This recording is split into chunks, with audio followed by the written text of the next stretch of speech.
I know it's been a long news conference. It's actually been the funnest news conference I've ever done, actually. There's no doubt about that. I want to recognize Mike Jones was going to try to come here today, but I don't think he's been able to make it. He was a cyclist for charity fundraising that he rode from the Yukon to Windsor, and to thank him for his efforts, he raised $100,000 for a local hospital. As well, we have Marianne Cutterman, I want to note, who is here. Anytime there's a border issue, Marianne is here, and I want to thank her for coming. And also, Courtesy Bicycle is here as well, too. And it's important to note that, I mean, that's part of the economy, is actually having the merchants that are part of it. And Todd, it was interesting because you bought a car this week. We actually bought a bike at Courtesy Cycle this week. So we returned the favor. So I'll turn it over if there's any questions from the media, but I want to say especially thanks to all our guests that came over from the United States to be here and from the county. And more importantly, to everybody that came down here and spent your time today. It's important that we talk to our friends, family, neighbors, elected officials. We really have to be the movement to push this. We get one chance at this. We get one chance at this border crossing to do it right. And we don't want to be like the other communities out there that are having to fight to go back and rework things.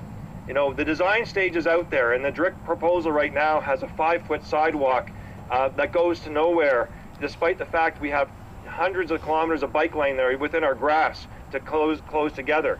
So we need people to be active. We have petitions, we have postcards, and to get the message out there, because this is a real opportunity for us, not only just in terms of the jobs, the health, the environment, the things that we have. We need to turn our border around from being a burden in our community.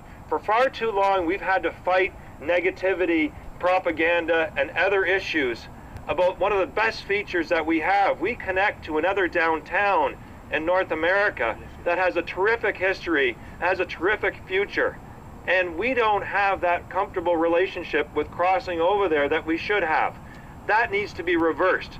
And this bike lane and pedestrian thing is the first cornerstone of turning that around and that culture around. Because if we do that, and we have that type of an environment here, think of the people we will attract to this region that will want to come and live in this area, where in 3 hours you can be in Cleveland, in 4.5 hours you can be in Chicago, in 4 hours you can be in Toronto, and then, like myself, in 20 minutes I can leave my house, and with Ron and I, we can be down in our Lions season tickets. We have season tickets, Lions seats, in 20 minutes. Yeah. And I got them. My uncle, actually, I'm going to wrap up, but they've been in the family for 53 years. My uncle, when he moved to Chicago, he gave them to me. Yeah. Yeah, I talked Ron into buying when they're 0-16, but anyway, they're better now.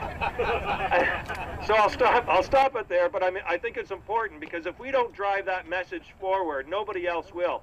And I was with somebody, we were at the Windsor Endowment for the Arts celebrations last night, and it was interesting. I ran into an artist that moved from Toronto, sold her studio there, has opened up a studio here, has money in the pocket, and is now contributing to our economy here. And the stories like that we need to grow, and we have to be the people to do it. So thank you very much, everyone, for coming out, and appreciate your time.